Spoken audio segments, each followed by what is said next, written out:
up next, previously we covered Aldron, the Wood Dragon God, and kind of like the interesting things that I think that they've already kind of like, laid out for us to hopefully figure out. I think we got it for those teasers. But now we have Selene, the Moon Dragon God, and this dragon apparently is able to use the power of the stars, which is very interesting. And there's a couple things that I wanted to kind of look at about that. Obviously, what people have noticed is Selene is the name of the Greek goddess of the moon. So the question is, does this dragon first off, the first question really to look at is, does this dragon live on the moon, or maybe hangs out on the moon? Is there going to be like a city that's dedicated to it, and they're like, oh yeah, this is the city for the dragon goddess Selene, and I'm like, yeah, where is she? And then they just point up at the moon and like, oh, she hangs out up there, and they just, I feel like that's something that could happen.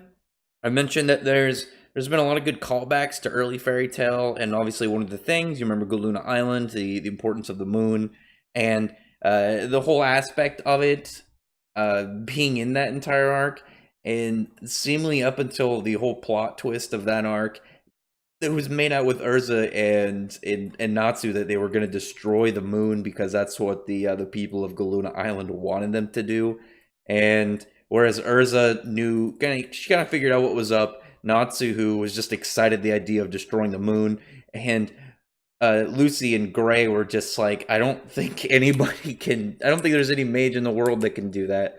So it would be a nice callback if there was some crazy moon shenanigans, and maybe at some point afterwards, maybe we saw like a big burnt crater on the moon from an attack by Natsu, or something like something like maybe the Fairy Tale Guild mark burned into the moon, or something wild. But there's also a couple other questions that I've been wondering of not just the dragons. What her I'm assuming it's a she, just based off the fact that she's named after the moon dragon goddess. Just going with it for now. Is that we have two things very interesting in fairy. Well, actually, three things really interesting in fairy tale over those aspects. One of them, the first off, I'll go in order of when they appeared in the series, is as mentioned, Galuna Island, because of moon drip. The power of the moon, the moon itself has like a massive quantity of magic. We know that from when Makarov told Gray about pretty much that nothing would be able to take out Ice Shell, but one of the things potentially, and he didn't want to tell him what it was, and we later found out pretty much about moon drip and the fact that the moon had dispelling properties. And there's a very interesting kind of aspect of that, is if it's moon power in general, will the moon dragon have some form of dispelling ability linked up to her magic at all? Will that be kind of just a normal thing to really kind of like stack onto pretty much onto whatever her capabilities are? So that by itself is going to be a really crazy thing if so.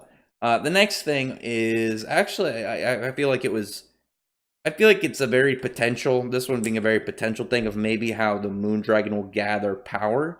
Is, you remember how fairy glitter works? Fairy glitter actually absorbs like sun, moon, and starlight, converts into energy for the user, and then that's how they go about using these very extremely powerful attacks.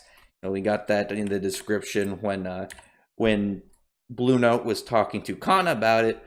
That one I don't think is as kind of like intensive as what I will go as theories 1 and 3. 2, I think, is in a nice kind of middle point, literally, and kind of like as a matter of interest.